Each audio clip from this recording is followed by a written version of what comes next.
जय Hind and hello guys, स्वागत है आपका आपके अपने YouTube चैनल ज्ञानदेह होस्ट में। और इस वीडियो में मैं आपको बताने वाला हूं रेलवे रिक्रूटमेंट बोर्ड यानी कि RRB technician new vacancy 2025 apply online process के बारे में, जहां पर आपको latest and last date update के साथ में फॉर्म कैसे फिल करना है इसके बारे में संपूर्ण जानकारी दी जाएगी। और जो आपके सामने इशू आ रहा है फोटो अपलोड करने में गाइज, उसके बारे में भी आपको बताया जाएगा। तो मेनली जो कैंडिडेट है, बहुत सारे कैंडिडेट यहाँ पर फोटो अपलोड करने में प्रॉब्लम फेस कर रहे हैं। और अगर मैं सच बताऊं तो जब मैं इसमें फॉर्म को फिल करने की कोशिश किया और जब मैंने आपके लिए पहली बार इस फॉर्म को फिल करने की वीडियो बनाई तो उस वक्त मेरे सामने भी बहुत सारी प्रॉब्लम आई। मैंने हर तरीके से अपना फोटो अपलोड करने की कोशिश की। उसमें ये बोला था कि आपका बैकग्राउंड बिल्कुल वाइट होना चाहिए और प्लेन होना चाहिए, कि इसमें कुछ भी ऐसा नहीं होना चाहिए जिससे कि रुकावट आए सिस्टम को आपका फोटो कैप्चर करने में। तो मैंने वो सब चीज़ें ट्राई की जो वहाँ पर मुझे इंस्ट्रक्शंस में बोली गई, बट फिर भी मेरा फोटो अपलोड नहीं हुआ।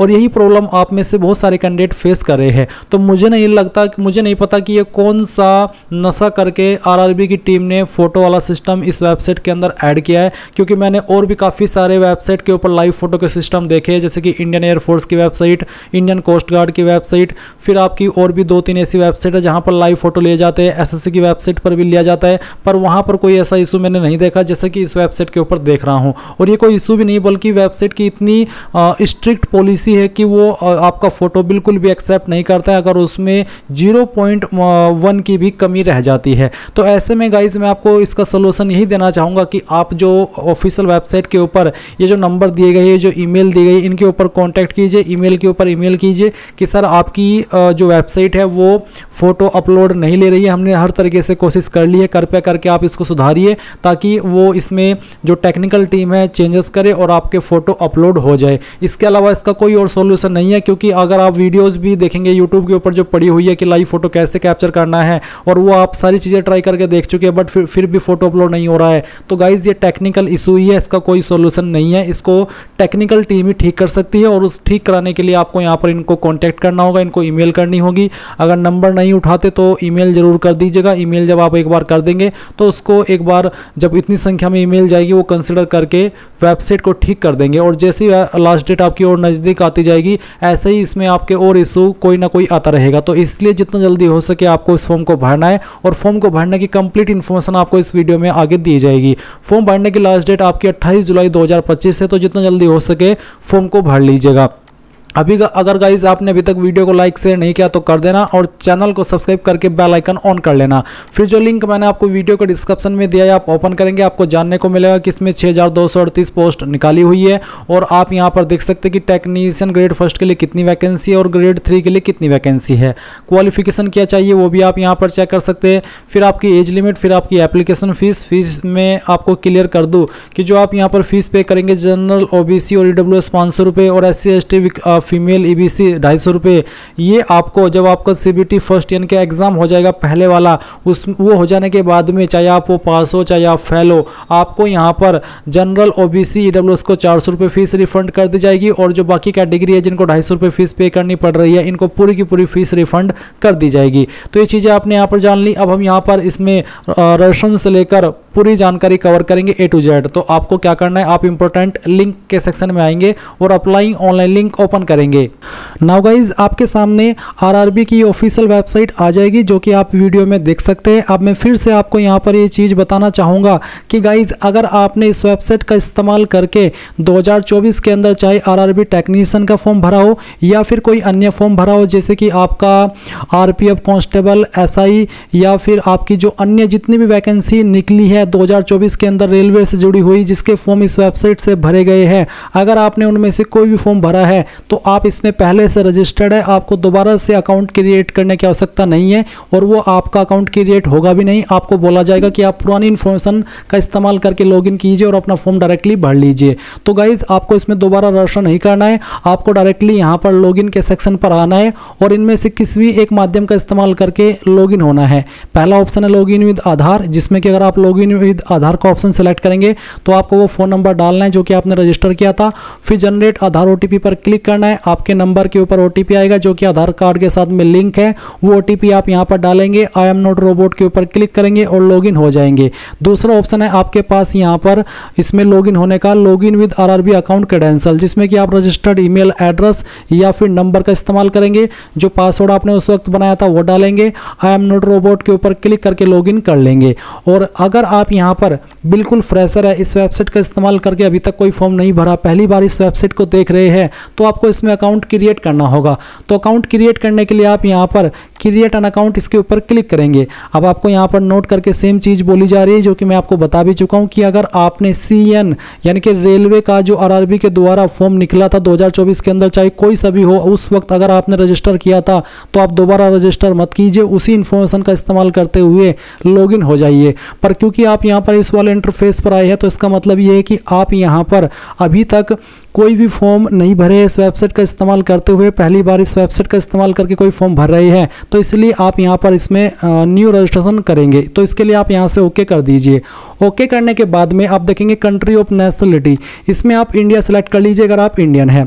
फिर आप देखेंगे पर्सनल इन्फॉर्मेशन, जहाँ पर सबसे पहले है फुल नेम। आपको आपका पूरा नाम 10th के सर्टिफिकेट के अकॉर्डिंग फिल करना है। इस नाम को दोबारा डाल करके आपको यहाँ पर वेरीफाई कर देना है।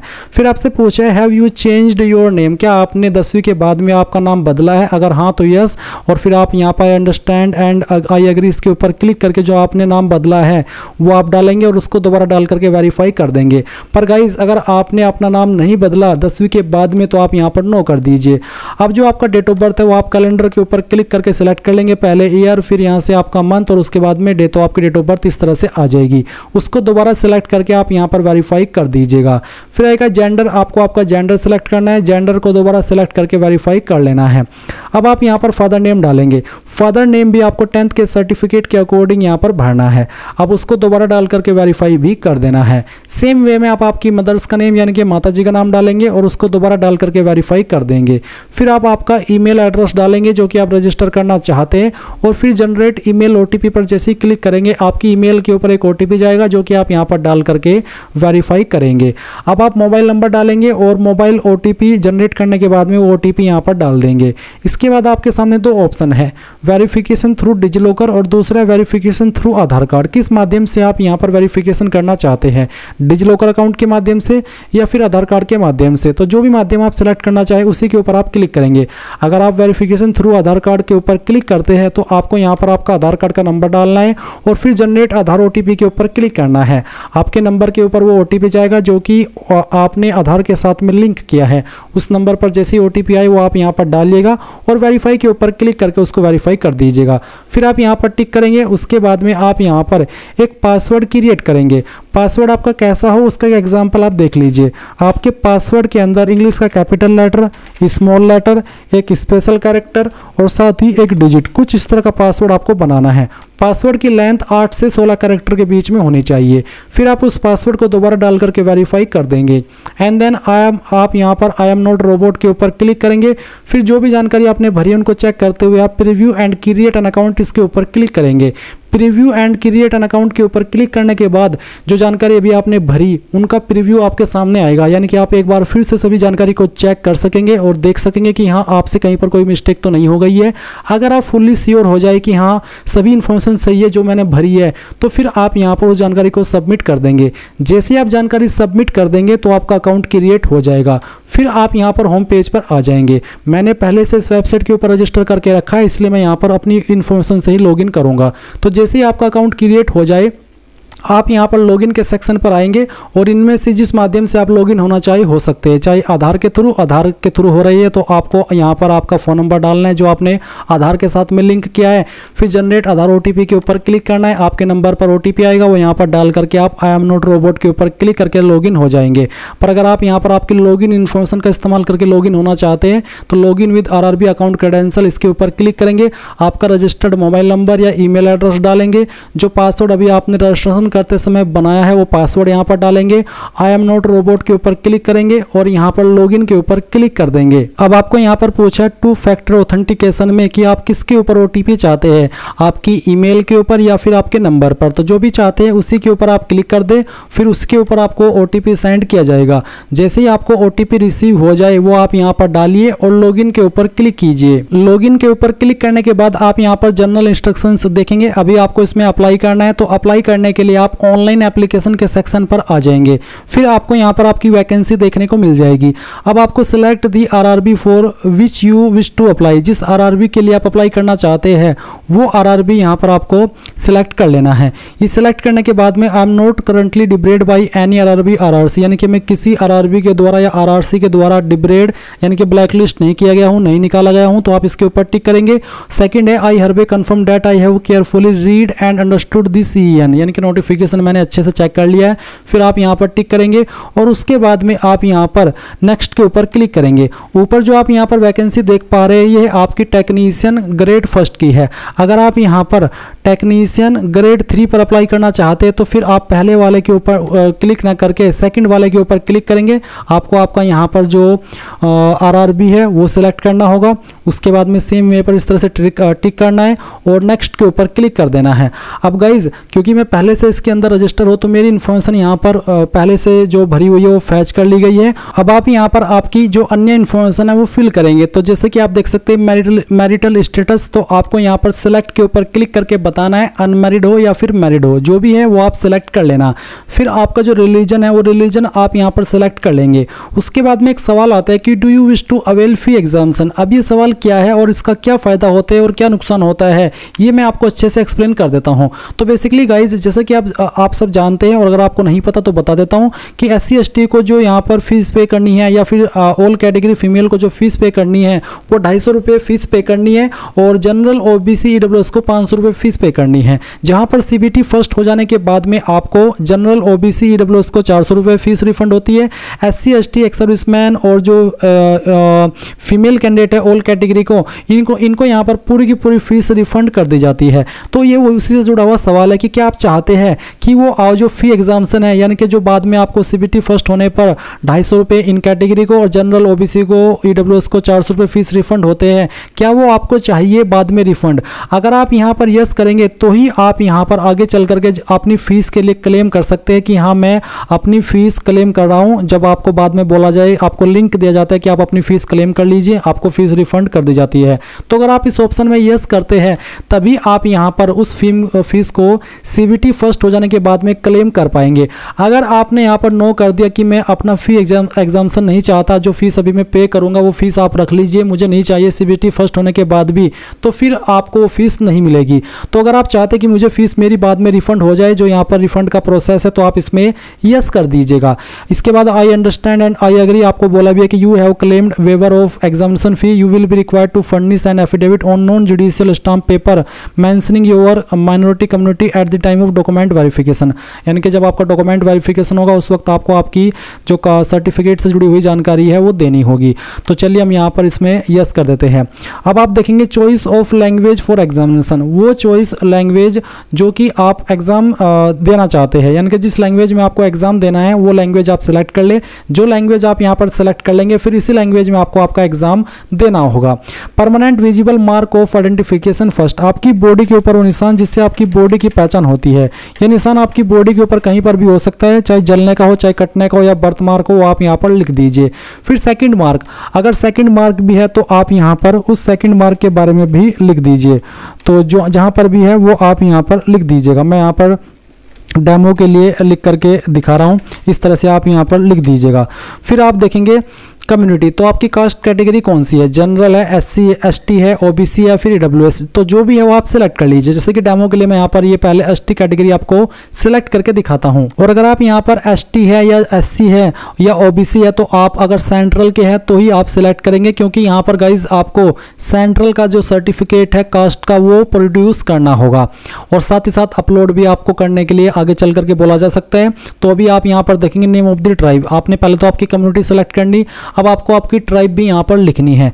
फिर आपका कम्युनिटी सर्टिफिकेट नंबर क्या है, आपको आपका कास्ट सर्टिफिकेट चेक करना है, उस पर आपको कम्युनिटी सर्टिफिकेट नंबर देखने को मिल जाएगा, वो नंबर आप यहाँ पर डाल दीजिएगा। फिर कम्युनिटी सर्टिफिकेट इश्यूइंग अथॉरिटी में से कौन सी अथॉरिटी के द्वारा आपका सर्टिफिकेट जारी हुआ है। ये सर्टिफिकेट जनरली तहसीलदार, नायब तहसीलदार, मजिस्ट्रेट, सीओ, इन पोस्ट के अधिकारी द्वारा जारी होता है। तो इनमें से जिस भी पोस्ट के अधिकारी ने इसको जारी किया है वो आप यहाँ पर सिलेक्ट कर लीजिएगा।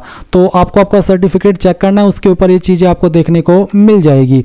अब इसके बाद आप देखेंगे इश्यूइंग स्टेट, तो कौन सी स्टेट के द्वारा जारी हुआ है वो स्टेट आप सेलेक्ट कर लेंगे, किस डेट में जारी हुआ है वो डेट भी आपको सेलेक्ट करनी होगी। और फिर यहाँ पर do you wish to avail free rail travel pass for the exam, जो SC ST को फ्री रेल ट्रैवल पास मिलता है, क्या आप वो लेना चाहते हैं। अगर आप SC ST है और आप लेना चाहते तो आप यस करेंगे, अगर आप नहीं लेना चाहते तो आप यहाँ पर नो भी कर सकते हैं। फिर अगर आप ले रहे हैं तो आपको यस करने के बाद में आपका जो नज़दीकी रेलवे स्टेशन है वो आपको यहाँ पर लिखना होगा, उसका नाम बताना होगा। साथ ही साथ आप यहाँ पर जो आपका वैलिड कास्ट सर्टिफिकेट है वो अपलोड करेंगे, जिसका फॉर्मेट PDF का है और साइज 400 KB से कम रहना चाहिए। अब अगर आपका ये जो कास्ट सर्टिफिकेट है ये इमेज के फॉर्मेट में है, फोटो के फॉर्मेट में, तो आप इसको PDF में कैसे बनाएंगे वो जान लीजिए। आप गूगल के अंदर आइएगा और सर्च कीजिएगा इमेज टू PDF।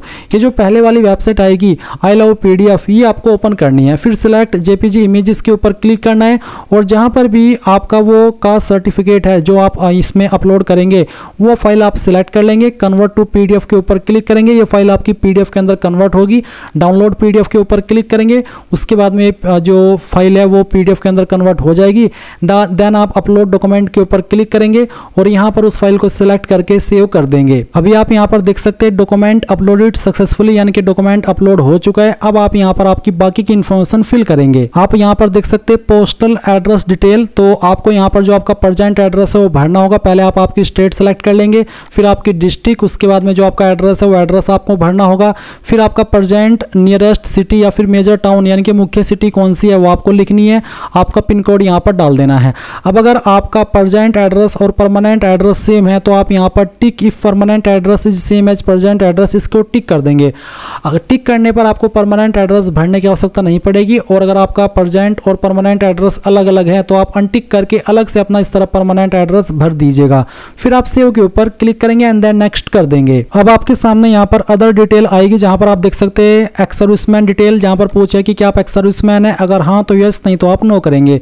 फिर पूछे कि क्या आप विकलांग है, अगर हाँ तो यस, नहीं तो आपको यहाँ पर नो कर देना है।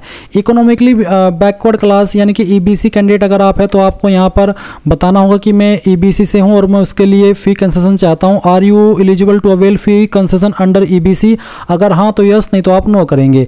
फिर details of serving railway applicant, तो आपको यहाँ पर बताना है are you an employee of Indian railway, Indian railway के अगर आप एम्प्लॉय है तो आप यहाँ पर यस करेंगे, नहीं तो आपको नो करना है।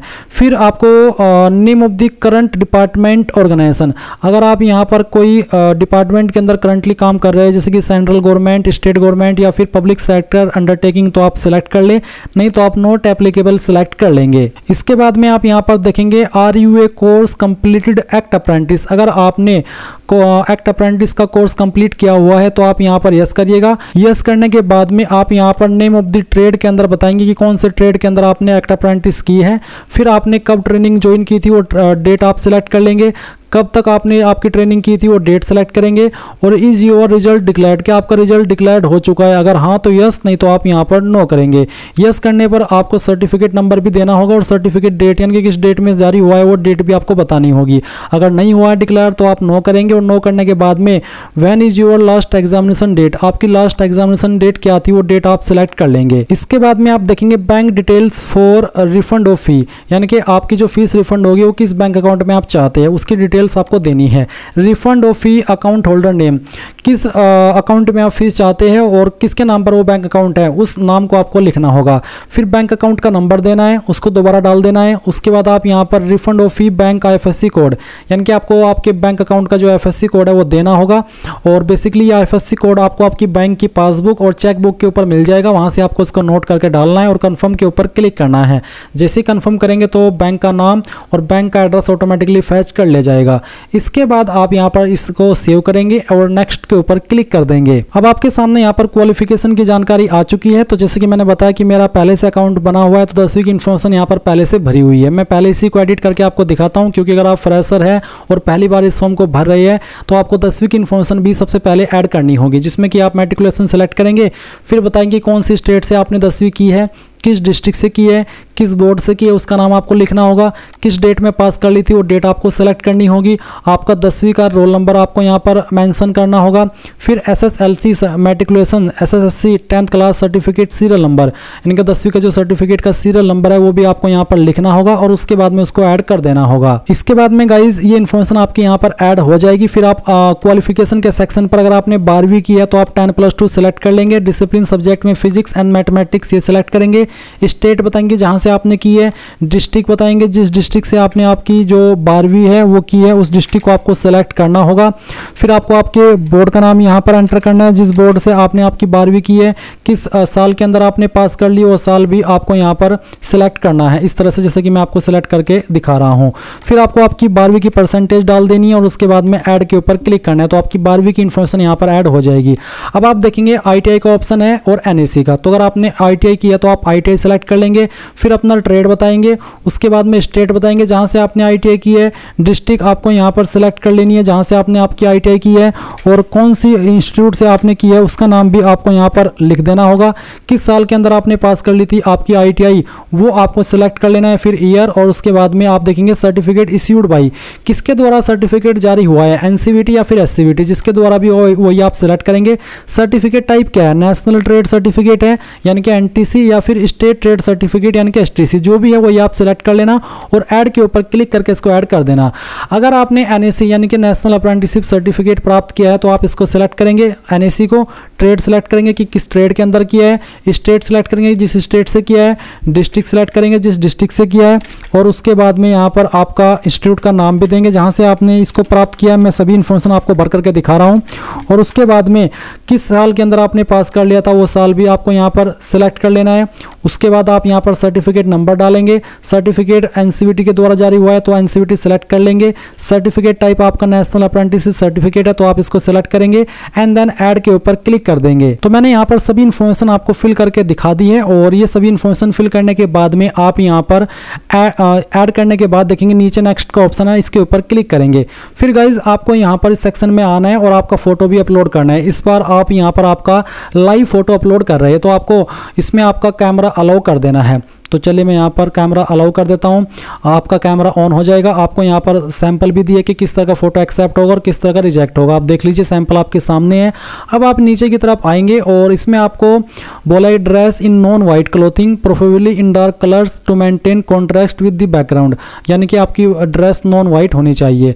अब आप यहाँ पर कैप्चर लाइव इमेज इसके ऊपर क्लिक करेंगे। गाइज लाइव फोटो अपलोड करने के बाद में आपको आपका सिग्नेचर अपलोड करना होगा, और गाइज लाइव फोटो कैप्चर करने में काफ़ी ज़्यादा इशू आ रहा है। मैं कम से कम 50 से 60 बार ट्राई कर चुका हूँ अलग अलग तरीके से, वाइट बैकग्राउंड के साथ में भी और वैसे बैकग्राउंड के साथ में भी, बट मेरा लाइव फोटो अपलोड नहीं हो रहा है। मुझे लगता है कि वेबसाइट का सर्वर इशू है, इन्होंने पता नहीं किस तरह का टट्टी सर्वर बनाया हुआ है जो कि इतना परेशान कर रहा है। अगर मुझे इतना परेशान कर रहा है तो आपको तो पता नहीं कितना परेशान कर रहा होगा। और ऐसा नहीं है कि सिर्फ मैं कंप्यूटर से ट्राई किया हूँ, मैं मोबाइल से भी ट्राई करके देखा हूँ, पर ये मेरे से भी अपलोड नहीं हो पाया है। और ये सब सर्वर का ही इशू है, पता नहीं बिल्कुल कैसा सिस्टम इन्होंने इसमें डाला हुआ है।